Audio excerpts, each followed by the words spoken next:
This is English Shorthand Dictation exercise number 47 and the dictation speed is 160 words per minute. Ready? Start. Honorable Chairman Sir, the President's address summarizes the achievements made by the government. It also maps out the future course of action. In the present case, the President's address counts abrogation of special status of Jammu and Kashmir as one of the achievements. I maintain that abrogation of special status of the state, abrogation of Article 370 and division of Jammu and Kashmir has been a historical blunder. It is not anything less than a misadventure. The address does not mention that the abrogation of special status and revocation of Article 370 in the first place goes against the fundamental values of Indian polity. These values have been cherished by the country for thousands of years. The basic value of truthfulness was murdered in case of abrogation of Article 370 and special status of Jammu and Kashmir. The decision of the 5th August 2019 not only makes an assault on the fundamental values but also amounts to unilateral breach of the commitments made to the people of Jammu and Kashmir. In the first place, it was 1947 when the commitments were made. They were upgraded and given the status of constitutional guarantees. What is Article 370 except the constitutional guarantees that were agreed upon by the Government of India and the Constituent Assembly? The breach of these commitments was committed unilaterally. The commitments were made for a second time in 1952 when the Indian Parliament approved them on 5th August 1952. The third time commitments were made in 1975 when the Kashmir Accord was signed. Most of the members who are senior members and are part of this Parliament must have been in this Parliament when Kashmir Accord was signed. The Kashmir Accord gave a promise and a guarantee that relations between Jammu and Kashmir and the country will be governed by Article 370. Now you have unilaterally committed breach of all these commitments made. Is that not opposed to the basic principles of federalism, which are in the nature of the basic structure of the Constitution as laid by the Supreme Court? Having committed the unilateral breach of these commitments, how can you give any kind of confidence to Bodo people with whom you are entering into an agreement? You are also holding negotiations with the Nagas and you will go for an agreement with them. What guarantee do they have that such an agreement will be respected when you have unilaterally committed breach of all the three commitments made in the Constituent Assembly, in the Parliament in 1952 and thereafter? Sir, the narrative built up to market the decision of 5th August 2019 was a fake narrative. Just 2 months back, you had told the entire world that Jammu and Kashmir was the best state in the country. After 2 months, you said that it lagged behind in development. All the human development indices are in favor of Jammu and Kashmir, where we are much ahead of 15 states in the country. There has been no starvation death. There has been no farmer suicide. And there is no one without a roof on his head. There has been no lynching death. There has been nothing like that. We were ahead of 15 states. This shows that it was a false narrative that Article 370 stands between development and Jammu and Kashmir. There are 10 states which are much below Jammu and Kashmir. There was no Article 370 in respect of them. Why did they not usher in an era of development? Now, this false narrative is belied by the frequent assurances they make to the Northeast. All those were given to Kashmir or were present in the case of Kashmir. They are now being promised to the Northeast. Even the inner line permit system, domicile rights, land rights and employment are being guaranteed to them. Does that not belie the false narrative that you build up to market your decision of 5th August 2019? It is not only that Jammu and Kashmir was denuded of its identity, denuded of its autonomy and stripped of its territorial integrity, but it was also in gross violation of the Constitution. What have we achieved? Let us see it in a dispassionate manner. What did we achieve? Does the Kashmir dispute cease to be there? What prompted you to take the European parliamentarians and a delegation of foreign ambassadors on a guided tour? Has it ceased to exist? It is still there. The Kashmir dispute continues to be there to stare you in your face.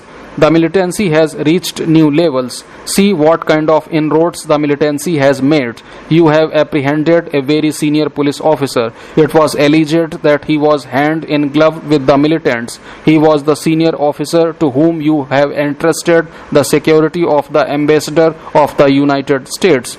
A few days back, you arrested a police officer from Kupwara again on the same allegation. A day before that, you raided a leader of the party in power in Shopian. Is there any kind of relief from the militancy? Every day the incidents of militancy are growing. With every passing day, it is increasing.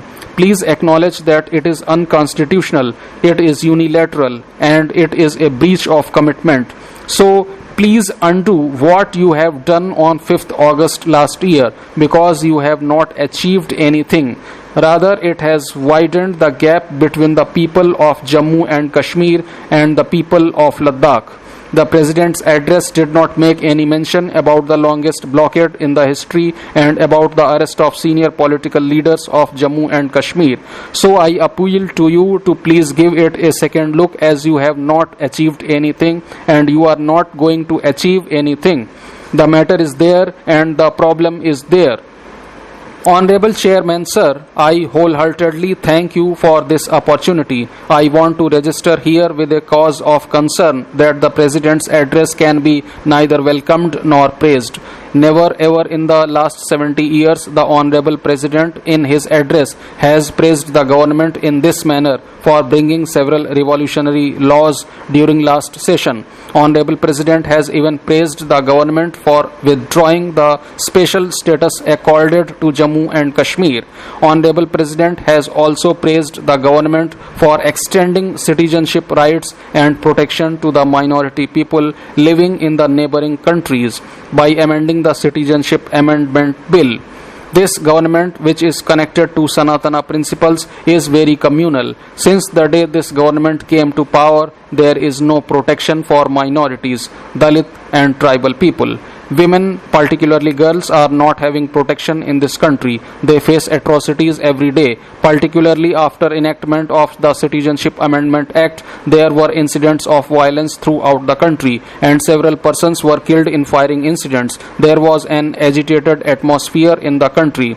In such a violent atmosphere, devoid of people, Honorable President has praised the present government, which is painful. The Citizenship Amendment Act is an act which is against the people and against the constitution of our country. Some people consider that this act is targeting the Muslims, but the country is aware of the fact that the Citizenship Amendment Act is against the principles enshrined in the constitution framed by Baba Sahab Ambedkar.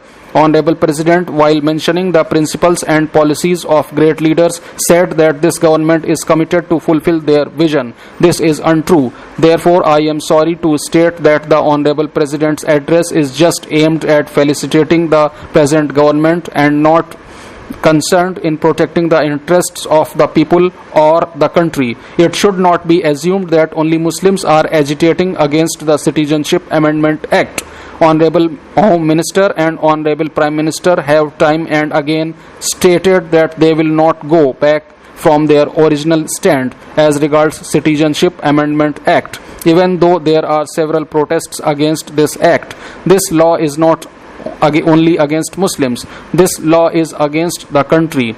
This is legislated as a result of a conspiracy to divide the people on the basis of religion. Religion cannot be considered as a criterion. Many countries in the world have Refugees Act in order to accept refugees as citizens, but we do not have a separate act for refugees. In order to accept refugees as citizens, we should not have religion as a criterion. Instead, there should be a humanitarian basis. This is the practice being followed across the world. But this government has passed the Citizenship Amendment Act on the basis of religion.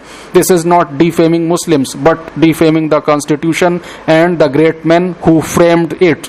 Honorable Home Minister makes a statement and Honorable Prime Minister gives a different statement. Both contradict each other. Honorable Prime Minister, while talking outside the Parliament, said that the government will not implement the National Register of Citizens. But while speaking on the floor of Lok Sabha, the Home Minister said that the National Register of Citizens would be implemented soon. Thus, the Home Minister is contradicting the views expressed by Prime Minister. The National Population Register is a big danger. Place of birth and date of birth of father and mother are to be disclosed. If it is not mentioned, the document will be marked as D, which stands for doubtful citizen. Where will it lead to? This has instilled fear in the minds of the people. Therefore, the people of this country, all sections of people, including the non-Muslims, social service organizations, not affiliated to parties, democratic institutions, college students, and others, are on the streets protesting against the Citizenship Amendment Act.